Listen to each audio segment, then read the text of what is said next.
And we are live. I would like to welcome Dr. Chase Cunningham to a short episode today for the New York Information Security Meetup. Dr. Cunningham, welcome. Thanks for joining. Hey, thanks for having me. I wish I was in New York for real, but here we are. Yeah, absolutely, and maybe we will sometime soon. So, listen, the reason I asked you to join is, you're very prolific. You always do something, and we talked about in a previous cast as how much you've done so far, and you know you're giving back to the community, and you're always thinking about new ways to include others, people that are getting into cybersecurity, as well as some minorities, women, and so on. But you are working on something very exciting right now. You actually completed that, and it's about to launch. So maybe give us an idea of what that is, and then we're going to dive a little deeper. there, there it is. Yeah, so Hold that's on, no. Show it a little bit more, because I think yeah, probably people there you missed go. that. That's better. Yeah, without so much glare. Yeah, So so what is it? that's it's my first foray into writing a novel. I've got comic books that I published in the past around cyber for kids, but this is my first shot at a book that's just for adults. That's not a nonfiction. So I'm excited. Hopefully somebody will read it. Oh, I'm sure people will. So, we talked a bit briefly about you aspiring to be the Tom Clancy for cybersecurity. I'm fine with that. Yeah, Tom Clancy did pretty well. I read, I think all of his, but I read his books even after he died. So yeah, I'd be fine with that. So, tell me a bit about what kind of did you just wake up one day and say, "Hey, I want to write a novel, kind of a mystery, you know, science, not fiction, well, fiction novel, but on cybersecurity specifically." What triggered? And again, it's I always joke around and say people have a to-do list. So say, okay, get milk, clean the room, take my car for oil change, write a book, Yeah, and right. then what I mean. So, but they never get around to it. So what triggered this?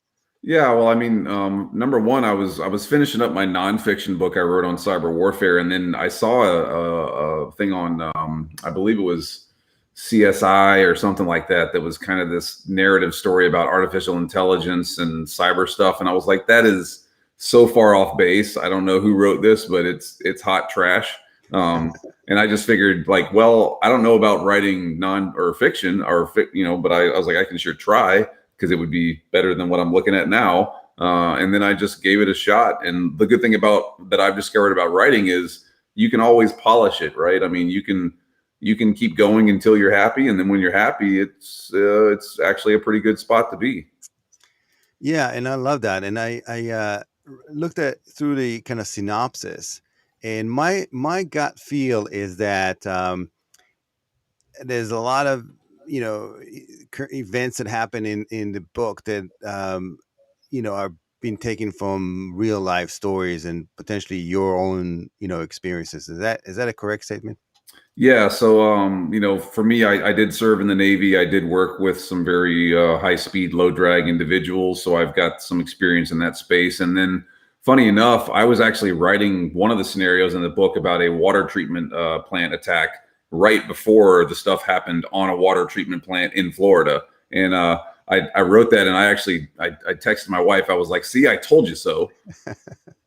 uh, so when you wrote the book, did you have fears that some of the kind of the technical items will go over people's heads, that people that are not familiar with the space? How did you approach that? Because that's a real art form to be able to translate kind of complicated concept and activities to a language that is easy to consume by non-professionals. Yeah, I mean, luckily I wrote those comic books with my partner Heather years ago, so I had a little bit of, I guess, past performance and doing stuff where you're kind of making it where kids can understand it. And not to say that this is at the level of kids, but I did have to work with my editor to really make sure that it was understandable and that I wasn't just nerding it up too much, because then it gets to be too deep in the weeds and it becomes a nonfiction, and then it's kind of okay, less fun, more technology. And where does the name come from? It's like a command prompt, C colon, what is it, Gabriel? Gabriel. Is that Yeah, it's Gabriel. Yeah, yeah, and Gabriel? there's a part in the book that talks about where the AI and the bad AI in here was trained on biblical texts, and obviously Gabriel is a very prominent figure in the Bible. So I wanted to use that as kind of a the artificial intelligence angel of death, if you will. So what's the takeaway? And again, I'm sure you wrote the book to, to you want to like lead people on this journey, right? So somebody who reads the book, what do you like for them to experience and the outcome to be? Well, I think number one is that everything in the book that I wrote about is actually technically accurate and possible, which is scary when you read through the scenarios that are in there. And then the other piece is I really wrote this with a focus on trying to show that we need more people from more different backgrounds, specifically women in the space. So I tried really hard to vector in on that and make sure that people understood it's not just a bunch of dudes in here that are doing everything. We need other people from other spaces with other skill sets. That's how we solve the problem of the human capital crisis in cybersecurity. Yeah, absolutely. And there's there's strength in diversity, and the ability to have enough people in this profession is a matter of national security. That's something we collectively have to solve.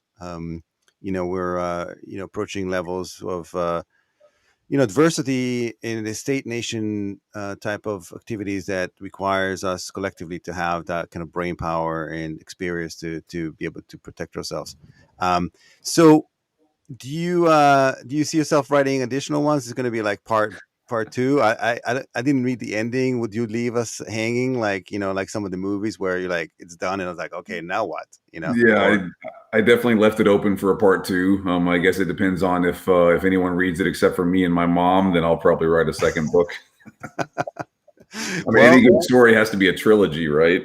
yeah absolutely. And then potentially there's why not make a movie right where last movie I saw about hacker, the hacker looked amazing. It looked like a GQ Oh, type with of Black model. Cat with Chris Hemsworth. Yeah, yeah. And not that I don't think that that we have people that look like that actually are industry. I'm sure there are, but I don't think it's the majority, and it Yeah. does convey hackers in this very certain type of light.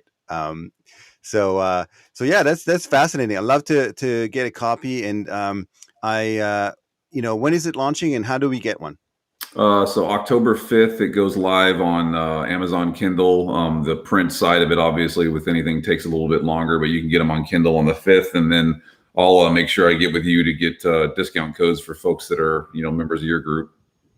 Yeah, fantastic. Let's do that. And then I would love for you potentially, maybe narrate one of these. Have like the audio version where you That would be actually, fun. That would be a lot of fun. yeah, and then we'll do maybe do some role play. We'll do at least like the first chapter or something. That could be Because cool. yeah, because people the way people consume media today, it's where they are. So you can imagine somebody in a line for grocery stores, line somewhere at the DMV, and then they basically listen to it in audio form.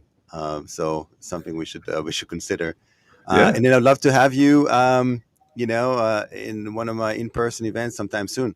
I know you I keep following what you do, and it's really fantastic that you give back so much to the community, and then I love your social media posts are beyond fun. You actually bring in some of the kind of cybersecurity fun to the general audience. No, thanks. So yeah, definitely follow you up on that. So thank you all for joining, and looking forward to seeing you the next time. And go get a copy of the book. We'll have this available with a discount code. Feel free to reach out to Dr. Cunningham, and then for maybe you can get a signed copy if you don't buy it digitally. I'll be somewhere. So yeah, so come show up and I'll sign it if you're around. Take care, all. See you soon.